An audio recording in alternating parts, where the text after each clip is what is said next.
नमस्कार. कोकण सातच्या या 12व्या वर्धापन दिनाला उपस्थित असलेले सर्व मान्यवर, युवा प्रेरणा देणारे सर्व कार्यकर्ते,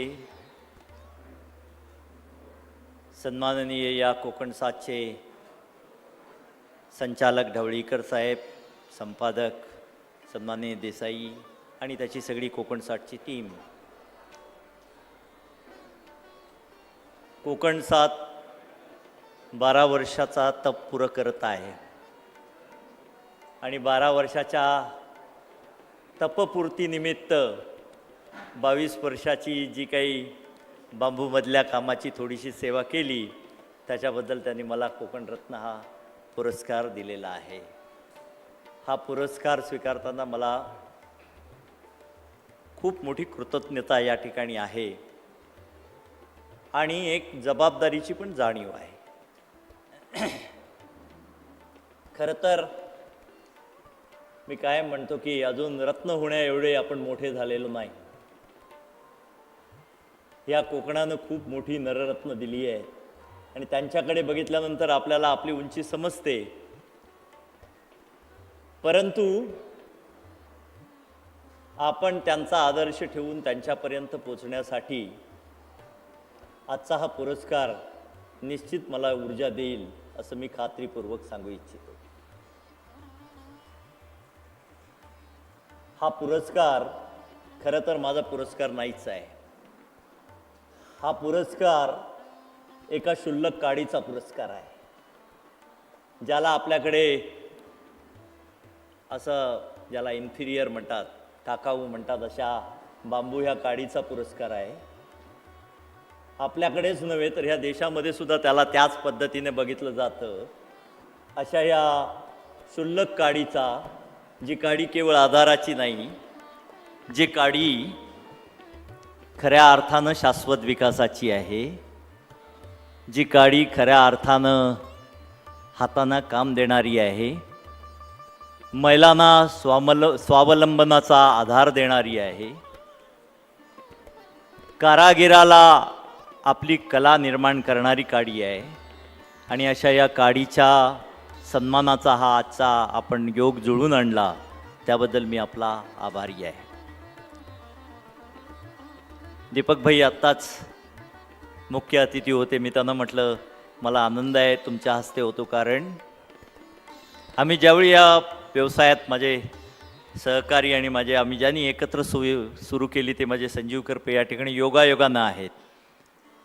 योगायोगानं अशासाठी म्हणतो की ते साधारण 3 दिवस हल्ली इकडे असतात आणि बाकीचे दिवस बाहेर असतात आणि ते सगळे कुठच्या तरी नॅशनल आणि इंटरनॅशनल बांबूच्या कॉन्फरन्स आणि तिथल्या ज्या काही धोरणात्मक निर्णयासाठी फिरत असतात.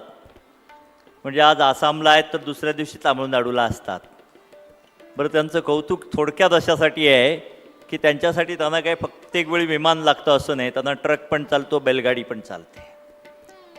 आणि असं मिशनसारखं काम करणारे माझे सहकारी, ज्यांच्या बरोबर काम करत आम्ही इथपर्यंत पोचलो आहे,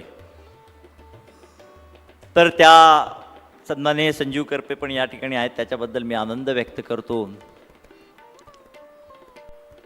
आज हा सन्मानाचा सगळ्यात मोठा योग जुळून आणताना मला आनंद अशा गोष्टीचा होतोय की गेली 22 वर्ष माझ्यासोबत जितके म्हणून कारागीर आहेत त्यांचा हा सन्मान आहे असं मला वाटतं. ज्यांना कधी बांबूच्या फॅक्टरीत जातो म्हणून सांगितलं तर कुचेष्टा व्हायची, ज्यांना आता एक प्रेस्टीज म्हणून त्या बांबूच्या फॅक्टरीत यायला आवडतं आणि ह्या देशातली मान्यवर अशी सगळी जगातली मंडळी ह्या जिल्ह्यात आल्यानंतर त्या ठिकाणी येतात आणि कौतुक करतात, अशा ठिकाणी ते काम करतात. अशा सगळ्या 22 वर्ष साथ देणाऱ्या माझ्या कारागिरांचा हा सन्मान आहे असं मला वाटतं. मला सांगायला आवडेल की आम्ही काही उद्योग म्हणून ह्याच्यात आलो नव्हतो. हा खरा म्हणजे आम्ही एक चळवळ म्हणून या ठिकाणी आलं.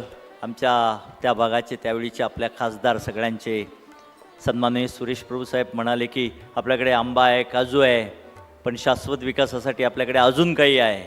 त्यासाठी आपल्याकडे कोकम आहे, फणस आहे, वनौषधी आहे आणि बांबू पण आहे. आणि आम्हाला त्यांनी सांगितलं बांबूत काम करा. आम्ही करत गेलो. कधीतरी ब्लाइंड फॉलोवर असणं चांगली गोष्ट असते. जास्त विचार करून कधीतरी चळवळ आणि क्रांती होत नाही. आम्ही ब्लाइंड फॉलोवर होतो आणि आम्ही काम करत गेलो. आणि मग तो उद्योगामध्ये आलं. मला सांगायला आनंद वाटतो की गेल्या 22 वर्षाच्या ह्या चळवळीमध्ये ह्या देशातली सगळी इन्स्टिट्यूट जितकी म्हणून या देशामध्ये संशोधन आणि विकासात काम करतात ती आहे. आणि अभिमानाची गोष्ट सांगतो की आपण जे काही काम करतो, आत्ताच आपण आसाममध्ये आंतरराष्ट्रीय विमानतळाचं काम सुरू केलं आणि ते सन्माननीय मोदी साहेबांच्या हस्ते त्याचं इनॉग्रेशन झालं. गेल्या वर्षी आपण हिल्टन ह्या जगातल्या सगळ्यात मोठ्या ग्रुपसाठी मालदीवमध्ये काम केलं, जे जगातलं बेस्ट 3 रेस्टॉरंट म्हणून त्याला नामांकन मिळालं. आणि अलीकडची एक गोष्ट सांगतो की इंडियन स्कूल ऑफ बिझनेस ही आपल्या देशातली हैदराबादची सगळ्यात मोठी उद्योग व्यवसाय कसा करावा, धंदा कसा करावा ही शिकवणारी एक संस्था आहे, ज्याचा एक साधारण 50-60 लाख रुपये फी असते. आणि लाखो लोक फी भरूनसुद्धा ॲडमिशनसाठी तयार असतात, पण ॲडमिशन मिळत नाही. ज्या संस्थेमध्ये लेक्चर देण्यासाठी आनंद महिंद्रा, मुकेश अंबानी आणि रघुनाथ राजनसारखी माणसं जातात, अशा इन्स्टिट्यूटने आपल्या व्यवसायात एक सक्सेस स्टोरी घेण्यासाठी म्हणून आपल्या कॉनबॅग ह्या संस्थेची निवड केली. आणि ते आता आपल्याकडे गेल्या महिन्यात आलेले आणि त्यांनी एक डॉक्युमेंटरी आमच्यावर तयार करतायत आणि केस स्टडी म्हणून आता ते त्याच्यावर विचार करतायत. तुम्हाला सांगायला आनंद वाटेल की आमच्याकडे एक हेल्पर म्हणून कामाला आलेली एक मुलगी होती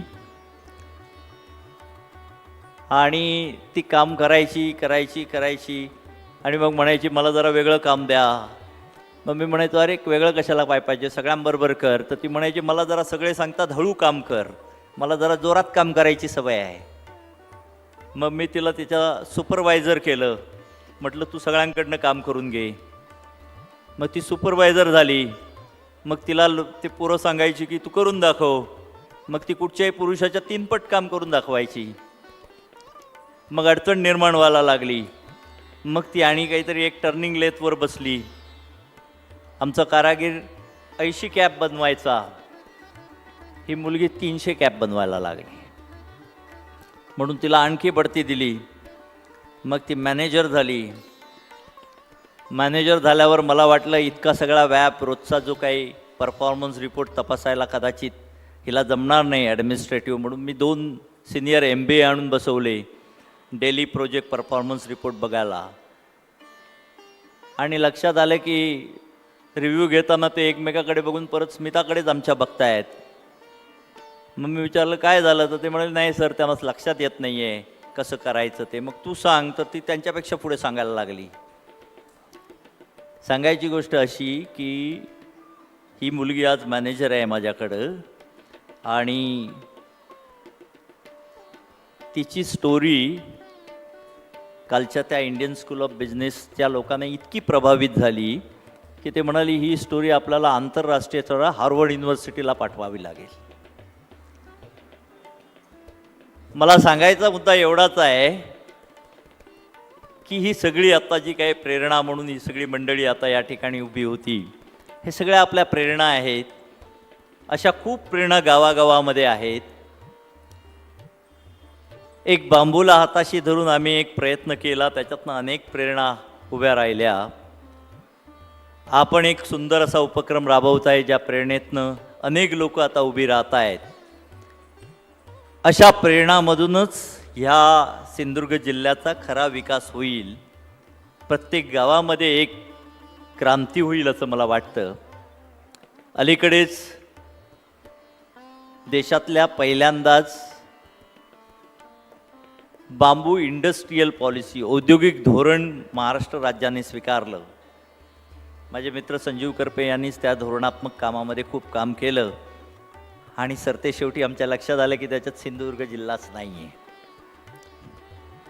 मग मी सन्माननीय पालकमंत्री साहेबांना सहज असं एक साध्या SMS वर लक्ष वेधलं की हो सर हे काय महत्त्वाच्या डिस्ट्रिक्टमध्ये आम्हीच नाही, असं कसं. त्यांनी फार गांभीर्याने घेतलं आणि तुम्हाला सांगतो की सिंधुदुर्ग जिल्ह्याचा समावेश त्या इंडस्ट्रीयल पॉलिसीमध्ये त्यांनी करून घेतला. मी खरं म्हणजे त्यांचा खूप मोठा आभारी आहे की त्यांनी अशा प्रकारे त्या गोष्टीचं महत्त्व हेरून त्यांना ह्या ठिकाणी त्याच्यात समावेश केला आहे. आणि त्याच्या पुढची पायरी अशी आहे की ते म्हणाले ही इलेक्शन संपल्याबरोबर आपल्याला आता ह्या इंडस्ट्रीयल पॉलिसीचा प्रत्येक भागाला कसा उपयोग करून देता येईल ह्याच्यासाठी काम करायचं आहे. आपण एक खूप मोठा पर्स्पेक्टिव्ह प्लान परिप्रेक्ष्य प्लान त्याच्यासाठी तयार करतो आहे. घाटमाथ्यावर ऊसातनं मोठी क्रांती झाली, तीच आणि त्याच्यापेक्षा सुंदर क्रांती जसे ऊसाचे ट्रक आपण वरती चढायला लागलो की चालताना दिसतात फॅक्टरीकडे, तसेच कदाचित पुढच्या 10 वर्षात बांबूचे ट्रक फॅक्टरीकडे चालताना आणि सगळ्यांचीच या सगळ्यांची ती काय मोहन हुडावडेकरच्या फॅक्टरीचं स्वप्न नाही आहे, तर एक मोठी सहकार चळवळ बांबूच्या फॅक्टरीची आणि त्याच्यातनं ह्या जिल्ह्यामध्ये किमान 25,000 लोकांना घराघरात काम मिळेल, गावागावात काम मिळेल, ह्याच्यासाठी आपण काम करतोय. आता दीपकबाईंनी सांगितलं आपल्याला माहिती आहे की आंबा आणि काजू काय परिस्थिती आहे. जग आता ग्रीन इकॉनॉमीकडे वळायला लागलं आहे आणि ग्रीन इकॉनॉमीकडे वळत असताना तो फक्त पर्याय नाही आहे तर ती काळाची गरज आहे.